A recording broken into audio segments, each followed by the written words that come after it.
The whole idea of working with your hands and getting sweaty and dirty, it only appeals to a small section of people.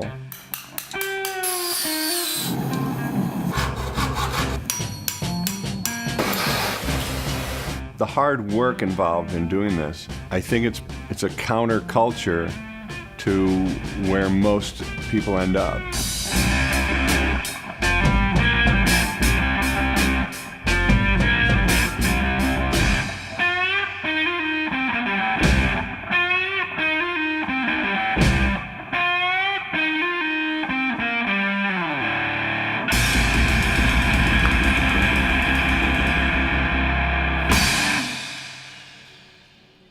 Before I started Cityboy Forge, I was a commodity trader at the Mercantile Exchange. A completely different world where the product of your work every day was intangible.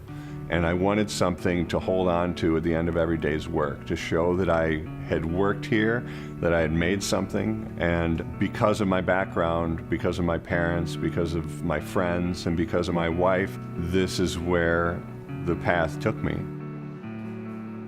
I came to getting into blacksmithing in the first place because I was a tool collector, and specifically old tools. And I think taking those really simple things and using them to manipulate material into something fantastic, it takes a lot of creativity. I mean, it's all about that. The more tools you have, the more problems you can solve, I think. The hands are another tool.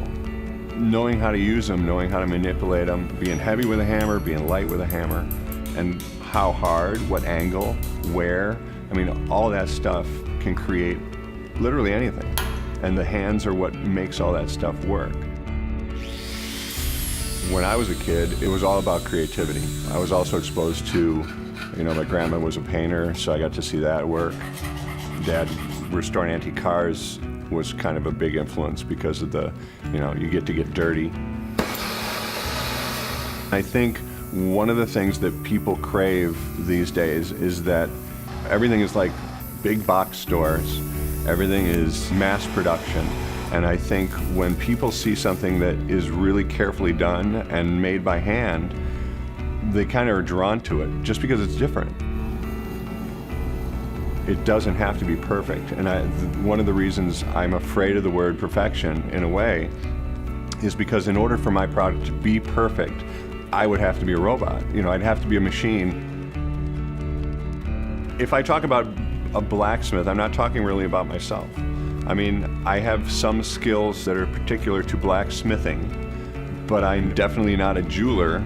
You could think of a jeweler as being a form of blacksmith that works really on small scale, and there's been a lot of crossover between blacksmithing and jewelers. Basically what I'm doing is I take skills from blacksmithing and I take techniques from jewelry making. Combining some of the techniques of both, you can make things that aren't commonly found.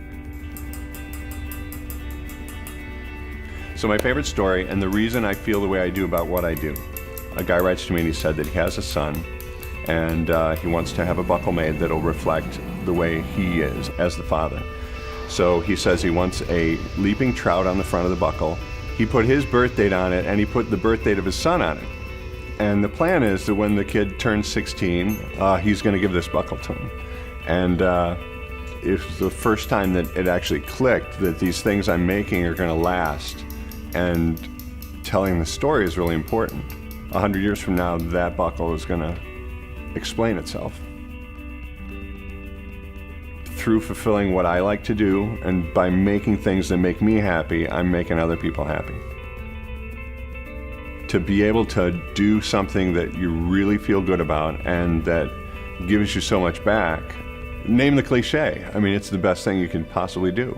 I can't imagine doing anything where I get more enjoyment out of it.